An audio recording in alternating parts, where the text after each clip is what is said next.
The day could be today that your career is over. Now what do you do? I said, I better get to work. Rest at the end, not in the middle. And that's something I always live by. I'm not gonna rest, I'm gonna keep on pushing now. There are a lot of answers that I don't have, even questions that I don't have. But I'm just gonna keep going. I'm just gonna keep going, and I'll figure these things out as we go, right? And you just continue to build that way. So I try to live by that all the time. Have a dream, sacrifice for it, and never ever rest in the middle. And I came into the NBA, I was like, man, these dudes really don't work that hard. One of the things I would do is, while everybody would be at the cafeteria work, eating and doing all sorts of stuff, I just go back to the job. I just go back to the job. How can I show you that, no, I have the edge? Well, you do it through training, right? So when I get up in the morning, my daughter goes with me. 4 a.m.? 4 a.m. My 15-year-old goes with me. She goes with me before school, and it becomes a daddy-daughter thing. That's cool. Through that process, she understands the value of hard work. And so it's through those behaviors is where I find the motivation to do it. I think the definition of greatness is to inspire the people next to you. I think that's what greatness is or should be. It's not something that lives and dies with one person. It's how can you inspire a person to then in turn inspire another person, that then inspires another person. And that's how you create something that I think lasts forever.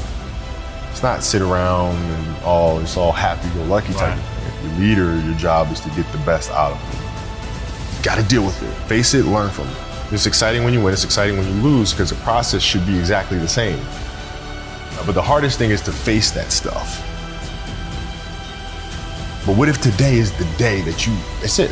Now what do you do?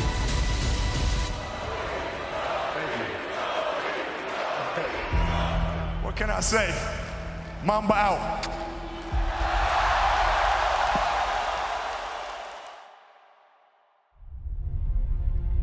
My parents were great. Growing up, they instilled in me the importance of imagination, of curiosity, and understanding that, okay, if you want to accomplish something, I'm not just going to sit here and say, yes, you can do whatever you want. Yes, you can, but you have to also put in the work to get there, right? So they taught me that at a really early age, man.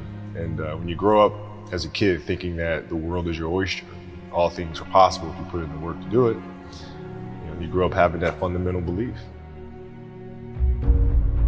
Who was more influential for you, your father or mother? Both were influential at different points. Yeah. Right. My mom was there on a daily basis. My father was really influential at a really critical time where I had a summer where I played basketball when I was like 10 or 11 years old. And here I come playing and I don't score 1 point the entire summer. Not one. You didn't score once? Not one. Were you in the game? I was in the game. How'd you not score? Because I was terrible. Not a free throw, nothing. Not a lucky shot, not a breakaway layup, 0 points. And I remember crying about it and being upset about it. My father just gave me a hug and said, listen, whether you score 0 or score 60, I'm gonna love you no matter what.